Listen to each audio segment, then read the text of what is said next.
Bueno, doctor, teníamos el tema de hablando sobre este tema tan importante que es la digestión, que es el hígado, que muchas cosas uno no conoce, la verdad, como persona común, digamos, y hoy que tenemos la posibilidad de estar con vos, que sos una persona que sabe muchísimo sobre estos temas, y esto no es, es la verdad, digamos.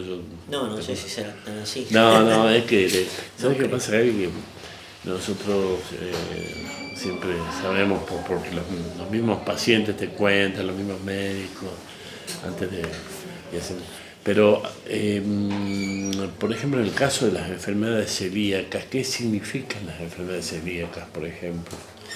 Bueno, la enfermedad celíaca, antes de decirte qué es lo que es, te diría que en Argentina hay un estudio que habla de un celíaco cada 167 pacientes adultos, en adultos, o sea que es muy frecuente, y en niños uno cada 65 es el porcentaje, hasta se dice que es un poco mayor en los casos de celíaco.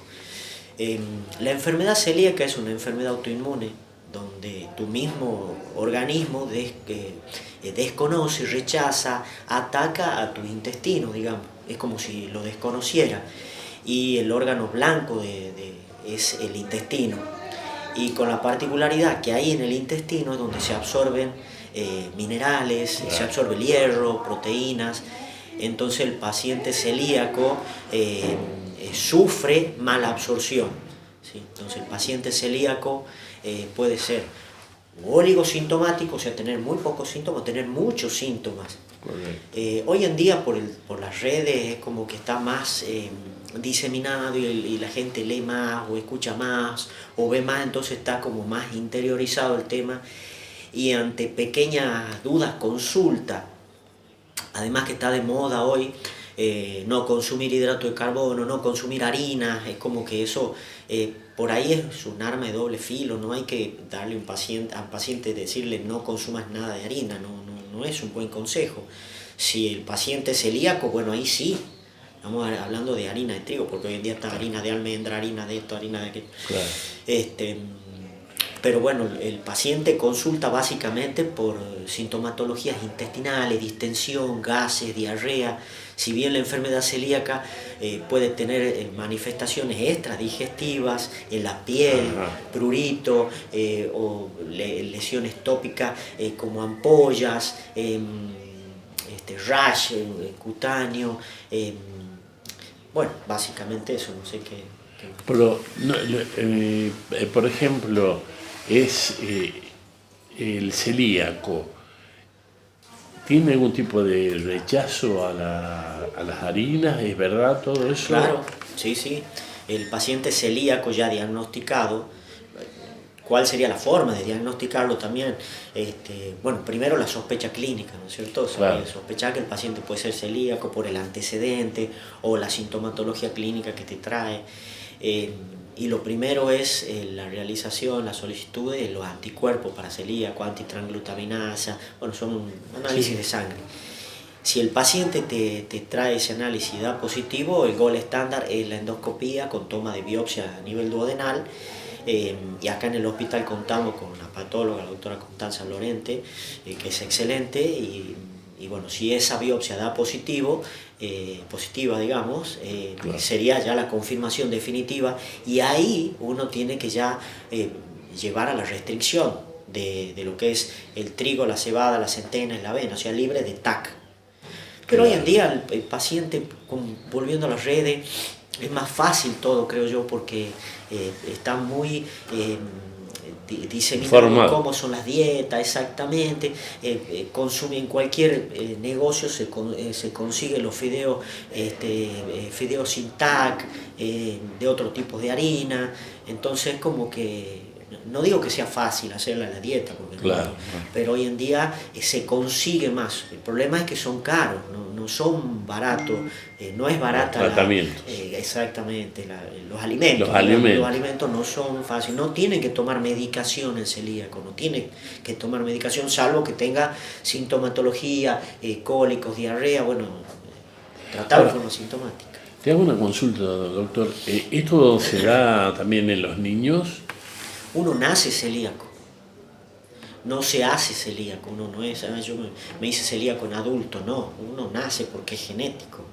O sea, vos nacés, ya sos celíaco, nada más que a medida que pasa el tiempo, pasa el bebé digamos, de alimentarse de la leche materna, a los 6 meses en adelante empiezan a incorporar algunas cosas, alimentos donde tiene agregados o ya hay una contaminación con el gluten, y ahí puede comenzar con los síntomas de niño, pero no es que uno se hace celíaco. El celíaco ya nace. Si te diagnostican celíaco es de por vida.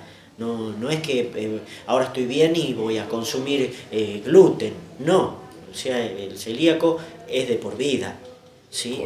La dieta es de por vida.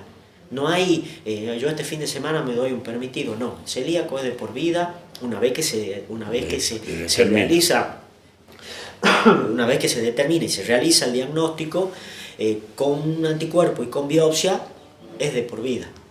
Mira, sí, porque es como que, la verdad yo tenía la idea que, bueno, la adquirías a la enfermedad y recién rechazaba las harinas o la leche o lo que sea. ¿Tiene algo que ver la leche con todo el... No, nada? No, el paciente celíaco puede consumir lácteos, puede consumir carne, todo tipo de carne, pescado, pollo, vaca, cerdo, todo tipo de carne, frutas, verduras. Y bueno, por supuesto, los fideos que sean libres de TAC, arroz puede consumir, tiene que tener sí, la precaución de todo lo que vaya a comprar, que tenga ese logo libre de TAC, pero hoy en día, te vuelvo a repetir, es más fácil, no es como antes. Hace 15, 20 años atrás era como más difícil, no se conseguía ese tipo de harina. Hoy se consigue la harina, hay cursos que le enseñan, hay una red de contención hacia el paciente donde le enseñan a cocinar, cómo manipular, porque no es lo mismo preparar un pan con la harina de trigo que con la harina para celíaco, que a veces de mandioca y otras cosas. No es fácil amalgamar esa masa, pero todo se aprende. Claro. O sea que, digamos, lo que informan las redes sobre el tratamiento del celíaco es bueno, entonces. Totalmente, pero obviamente siempre tiene que consultar a su gastroenterólogo. Claro. ¿Sí? Y en el caso del hígado graso, hay un especialista también para ese tipo de patología, que es un hepatólogo. Todo tiene igual hay médicos que están especializados en enfermedad celíaca, pero siempre tienen que ir acompañados de un consejo, de un asesoramiento de su médico, digamos, exactamente. Ahora, Gabriel, por ejemplo, hay personas, ¿cómo se dan cuenta que son celíacos? Yo conozco personas grandes que no... Me dijeron, mira, hace poco me dijeron que soy celíaco, por ejemplo. Y sí, por eso es que te decía que el celíaco es 1 cada 167 en adultos se diagnostica y 1 cada 67 en niños. Sí, me pasa que le diagnostican pacientes adultos, en adultos que le encontrás la enfermedad celíaca, 65, 67 años, 73 años, tuve una paciente que se diagnostica la enfermedad ya en adulto.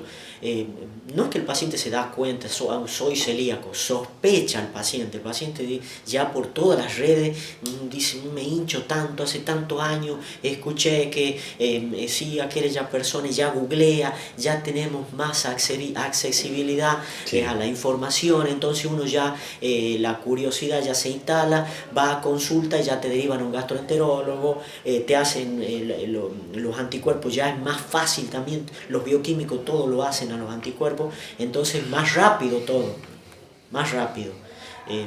O tu mismo amigo te dice, che, te pasa esto, ¿por qué no consultás? Tal vez sos celíaco. Ajá. O uno sospecha, no es que diga yo soy celíaco, es difícil que alguien haga ese diagnóstico por sospecha. Ahora, Gaby, bueno, vuelvo a un poquito a ser medio reiterativo, pero ¿por qué las personas adultas como por ejemplo esa persona de 67 años, pasó casi toda su vida y no se dio cuenta nunca cuáles son los síntomas, digamos, que más o menos, porque mira, casi toda su vida y no se dio cuenta que era celíaco. Y por ahí cuando uno es más grande, digamos, la tolerancia a ciertas cosas es como más sensible, se vuelve más sensible. Entonces lo que antes se naturalizaba, sí, por ahí me hincho, o por ahí estoy un poco con diarrea, por ahí me distiendo, che, voy a consultar. Por ahí los hombres somos más reacios a consultar a los médicos. Correcto. Entonces llega un momento que si toda la vida viví distendido, no es que yo a los 67, a los 55 o ya en adulto, nunca tuve nada, siempre algo esa persona tuvo.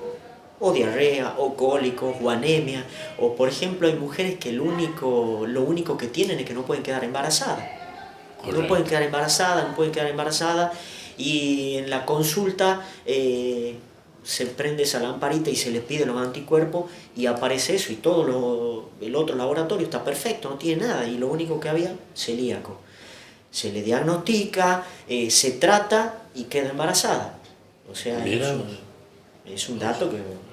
Y el único antecedente, no puedo quedar embarazada y se realiza el diagnóstico en grande, digamos. Mira, o sea, una cosa interesante también, Sí. porque a veces uno tiene una idea medio en el que no es la realidad, digamos, ¿no? Pero bueno, son datos interesantes e importantes para la comunidad, porque esto, digamos, llega a mucha gente y bueno, para que vayan más o menos sabiendo y sospechando, o por lo menos preocupándose en ir al médico y consultar, ¿no? Como vos decías recién, las redes también tienen mucho que ver en cuanto a decisiones de acercarse al médico, de decir, mira, me parece tal cosa, no sé. Bueno, ¿sabes qué te quería preguntar también muy interesante para mí y para la audiencia, creo? Es el cáncer de hígado, ¿me entendés? El cáncer de hígado, ¿qué significa la cirrosis, por ejemplo? Bueno, la cirrosis, volviendo al tema de la evolución de los hígados grasos y de la esteatohepatitis, digamos, también las hepatitis pueden ser desencadenadas por virus de hepatitis B, virus de hepatitis C, entonces todo eso son causas que llevan a la cirrosis. El hígado graso alcohólico, un 17, un 18%, un poco más, pueden evolucionar a la cirrosis. El alcohol puede llevar a la cirrosis. La hepatitis B, la hepatitis C pueden evolucionar a la cirrosis. Y esa cirrosis, ese degeneramiento, ese hígado pueden desencadenar en el hepatocarcinoma, que es el cáncer de hígado. Por eso la importancia del seguimiento de esos pacientes que ya se diagnostica la cirrosis, ¿sí? Del seguimiento. Hoy en día la hepatitis C se cura, por ejemplo, entonces se diagnostica y se puede curar, se cura en el 100%, prácticamente se cura, que eso lo hacen los hepatólogos. Lo que ocurre es que antes no se conocía el virus de la hepatitis C. En el año 1993, creería, se descubre, o 91, se descubre el virus de la hepatitis C. Antes se decía no A, no B, vos te ponías amarillo porque te transfundían sangre o en una cirugía y te ponían amarillo y estaba con hepatitis, pero no era hepatitis A, no era hepatitis B, entonces decían no A, no B, entonces después se la estudia y se descubre la hepatitis C. Y a lo largo del tiempo esa hepatitis C llevaba la cirrosis, como la hepatitis B, como el hígado graso alcohólico. Hoy en día se trata, entonces es una enfermedad que detectada a tiempo, tratada a tiempo, se puede curar, digamos. Ahora, de las otras hepatitis, por ejemplo, porque hay algunos virus que o se mantienen durante mucho tiempo, me parece, puede ser, no sé, esto es una suposición mía, pero se mantienen muo tiempo o tardan en aparecer como carcinomas o dañándolo al hígado. Sí, pasan años. Lo que te decía, la hepatitis C puede pasar muchísimos años hasta que desencadene una cirrosis. 10 años, 15 años, 20 años, 25 años puede pasar. Que el hígado está dentro del hepatocito, dentro de esa célula. Claro. Y al igual que la hepatitis B. Por supuesto, la forma de adquirirlo al virus o de contagiarse son diferentes. El virus de la hepatitis C es por transfusión, básicamente. Y la hepatitis B es un contagio por droga, por relaciones sexuales, una enfermedad de transmisión, digamos, transmisión Claro, sexual. claro. Pero también te podés contagiar por transfusión de sangre, hepatitis B. Pero la hepatitis C es básicamente por transfusión, básicamente.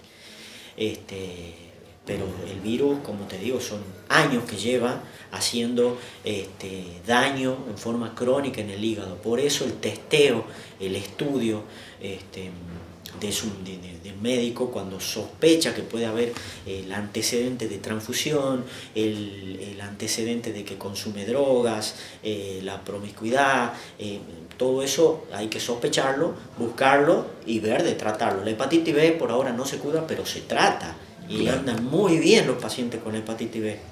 Hacen una remisión prácticamente como si no lo tuvieran al virus. Pero bueno, eso lo hacen los hepatólogos. Yo no soy hepatólogo. Claro. Y en Tucumán están 100% de los hepatólogos, que son todos excelentes. Entonces, todo eso lo tratan los hepatólogos. Correcto. Bueno, Gaby, y este tema también que es muy recurrente, me parece a mí, ¿me entendés? Que es, digamos, hay personas que sufren de acidez, por ejemplo, ¿me entendés? Y algo que también lo he escuchado mucho, que es la hernia de hiatos, del hiato, que es una válvula que une el esófago con el estómago. Pero, digamos, ¿a qué se debe todo esto? ¿Tienen alguna relación con la situación mental, social, cultural? El reflujo, digamos, que es lo que vos decís, la acidez, la pirosis, hasta 2 veces por semana, y relacionado con algunos tipos de comida, hasta puede ser normal, considerado normal. No es normal que todo el día estés con acidez, digamos, con reflujo, con acidez. Sí influye en la situación emocional, influye muchísimo en el tubo digestivo. Nuestro sistema nervioso parasimpático, digamos, el sistema nervioso vago, que es del intestino, que es como otro cerebro, como se dice. Influye las situaciones emocionales, sí. Yo siempre le explico a los pacientes, el paciente está tranquilo, comiendo,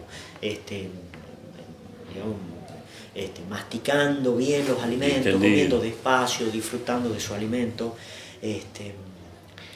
y tranquilo, es como que es difícil que el paciente sufra de malestar, pero si el paciente come rápido, no mastica, y a eso se asocia con mala alimentación, por decirlo así, comiendo fritos, grasos, ultraprocesados, alcohol, tabaco, bueno, ese es un combo perfecto para producir esa dispepsia o ese reflujo, esa acidez. En cuanto a la hernia, que es lo que, digamos, sería lo que empeoraría todo, la hernia hiatal, hay una válvula que separa el esófago del estómago, que cuando la comida baja se abre para esa valvulita, digamos, que separa el tórax del abdomen, pasa la comida al estómago y se cierra, se coapta, entonces la comida le cuesta subir. Pero si esa valvulita por algún defecto está abierta, el techo del estómago asciende y de ser intraabdominal se hace intratorácico, entonces esa válvula facilita el reflujo, la acidez, ¿sí? Entonces uno tiene que tener medidas también, volviendo, higiénicos-dietéticas, donde por ejemplo tratar de no cenar cosas elaboradas a la noche. Hay un consejo que es muy muy importante, primero por el reflujo, o sea, comer y no acostarse inmediatamente, comer y acostarse 2-3 horas. Hasta es beneficioso para el cáncer de colon, comer y acostarse 3 horas después, porque uno le da un tiempo al estómago básicamente de limpiarse de la comida. Entonces, y al intestino, al colon, darle tiempo que se metabolicen todas esas sustancias alimenticias que pueden ser tóxicas. Hasta hay un antecedente un porcentaje que las personas que se acuestan 3 horas antes o 2 horas antes de su cena, digamos, cenar y acostarse 3 horas antes, hasta se asocia un 45% de la aparición de pólipos en el intestino, de adenoma. O sea Claro. que es muy importante comer y acostarse 3 horas después, ¿sí? Claro. Cenar me refiero, ¿no? Claro. Y tratar en lo posible de no cenar, volviendo siendo, perdón que sea reiterativo, no cenar comidas elaboradas, ¿sí? No cenar comida elaborada, y si cenás, acostarse 3 horas después. Perfecto. Para no favorecer lo que te hablaba de la aparición de adenomas, de pólipos en Claro, el intestino y de que no tengas reflujo. Claro. Y si a eso le asocias una hernia de hiato, y la vas a pasar mal toda la Muy noche. mal. Sí, seguro. Eso ninguna duda. Bueno, y por último, Gaby, el cáncer de colon es una cosa que se ha convertido en una moneda corriente. Hay más casos ahora. Sí, ¿Qué sí. pasó ahí? Antes se hablaba de estudiar, el 90% se decía que se originaba a partir de los 50 años, ahora se bajó y se habla del 90% se originan a partir de los 45 años. Pero el cáncer de colon tiene una particularidad, que el 90% de los cánceres de colon se originan a partir de una lesión que se llama pólipo, ¿sí? El pólipo tiene también una característica: desde que nace hasta que se transforma en cáncer pueden pasar 10 años. O sea, esa particularidad no la tiene ningún otro tumor. Entonces, tomando medida preventiva, a partir de los 45 años, vos podés dividir a 2 tipos de pacientes. Paciente que no tiene absolutamente ningún antecedente, ni signo, ni síntomas, nada. Claro. Entonces, a ese paciente, si te viene a consultar por reflujo, por ejemplo, entonces vos le pedís un test de sangre oculta en materia fecal. Claro. A partir de los 45 años. Te da positivo, le realizás la colonoscopía, ¿sí? Entonces es un paciente que no tiene antecedentes. La colonoscopía es un procedimiento que se hace con anestesia, es una camarita con una caña flexible, digamos, una manguerita que se introduce por el colon y permite ser diagnóstica y terapéutica, donde vos, si ves un pólipo, lo podés extraer, entonces te estás previniendo un cáncer de colon futuro. Claro. Después hay que tener en cuenta que el 75% de los cánceres de colon son esporádicos. O sea, ¿qué quiere decir eso? Que no tienen antecedentes de nada, no hay antecedentes familiares de cáncer. Entonces, por eso hay que hacer hincapié en evaluar a esos pacientes por arriba de los 45 años. Se da en varones y mujeres prácticamente por igual el cáncer de colon. Y un 25% de los cánceres de colon sí se da en personas que tienen antecedentes. Y ahí es donde hay que ser un poco más agresivo en el seguimiento. Claro. ¿Qué antecedentes? Tengo mi padre, madre, hermano con cáncer de colon, o antecedentes familiares o personales de pólipos en el intestino, o enfermedades inflamatorias, colitis ulcerosa, enfermedad de Crohn, poliposis familiar hereditaria. Entonces son antecedentes que son personas que entrarían en ese 25% donde uno tiene que hacer un seguimiento más exhaustivo, más, hacer más hincapié, digamos, en esos pacientes. Bueno, básicamente eso. Bueno, doctor, ¿esto es algo nuevo? ¿Algo o siempre se dio? No, y siempre el cáncer de colon es el tercer cáncer en frecuencia después del cáncer de mama y después del cáncer de próstata en la Argentina, y el segundo en mortalidad después del cáncer de pulmón. O sea, es un cáncer que viene en incremento, sí. Ajá. Y llama la atención que aparecen menores de 50, 45 años en adelante. Es el rango etario donde uno tiene que hacer hincapié y hacer foco en ese... En la prevención. Exactamente, la prevención. La prevención. La prevención. ¿Y cuál es la prevención? Volviendo a todo lo que hablamos anteriormente, una vida saludable, actividad física, es muy importante la actividad física, la fruta, la verdura, evitar los ultraprocesados, el alcohol, el tabaco, el estrés, todo eso hace a una vida saludable para la prevención, básicamente. Bueno, doctor Gabriel Cano, la verdad, te agradecemos mucho por esta entrevista, por tu tiempo. Sé que tenés muchas cosas que hacer y hoy estás con nosotros acompañándonos. Y fundamentalmente, bueno, gracias por tu generosidad en compartir tus conocimientos con nosotros y con nuestros televidentes, que seguramente van a estar muy interesados en este tipo de situaciones y sobre todo en estas patologías. Por último, lo único que me queda decirte es muchísimas gracias, pero me gustaría un pequeño consejo para las personas que nos están viendo, de parte tuya, como médico especialista en gastroenterología. Bueno, antes que nada, bueno, gracias a vos por la nota.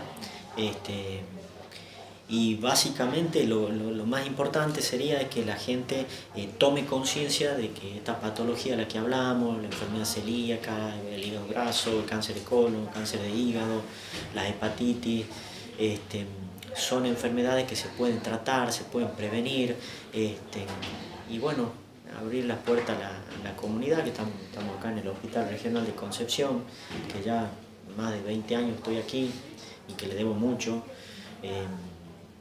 Y bueno, que las puertas están abiertas para los que quieran consultar. Nosotros somos un centro de referencia acá en todo el sur de la provincia, ya que tenemos desde Montero para acá hasta Catamarca, tenemos pacientes de Catamarca, de Santiago del Estero, claro. O sea, las provincias limítrofes. Y bueno, eso nos hace sentir orgullosos, ya que el equipo con el que estamos trabajando cómodos, tranquilos, tenemos todos los aparatos. Claro. Y lo que no se puede hacer, hoy en día hay una contrarreferencia, por decirlo así, con los hospitales de Tucumán, Centro de Salud, el Hospital Padilla, donde las cosas que uno no puede resolver son derivadas a esos lugares, digamos. Bueno, Gaby, muchísimas gracias por tu tiempo. Bueno, gracias a vos. Saludablemente tu nuevo lugar, donde vivir bien es lo natural. No es solo el cuerpo, también es el alma. Cuidarse con ciencia, con ritmo y con calma. Es un viaje hacia el bienestar. Con Vitin Silva vas a empezar. Con Vitin Silva e inspiración. Así pasó el doctor Gabriel Cano, a quien agradecemos mucho.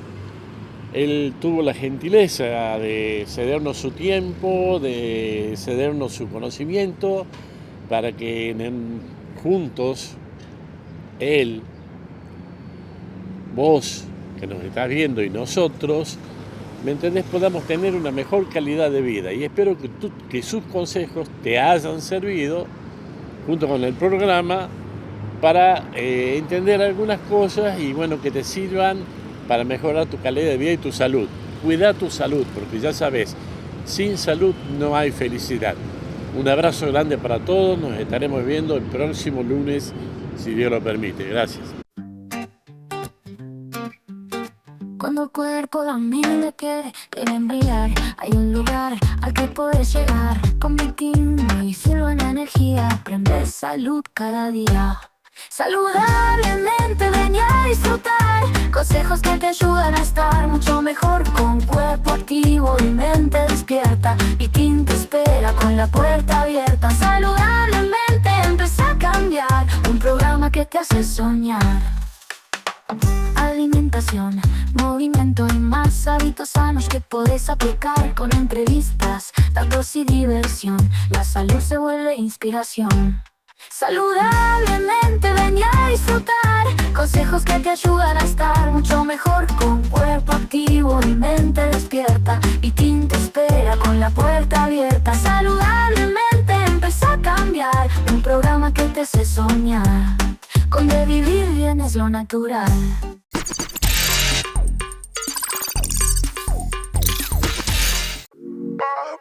Míranos en vivo por nuestra web. Canal5tucumán.com.ar. Canal5tucumán.com.ar. Toda la información actualizada. Toda la información actualizada. Canal 5 Tucumán Interior.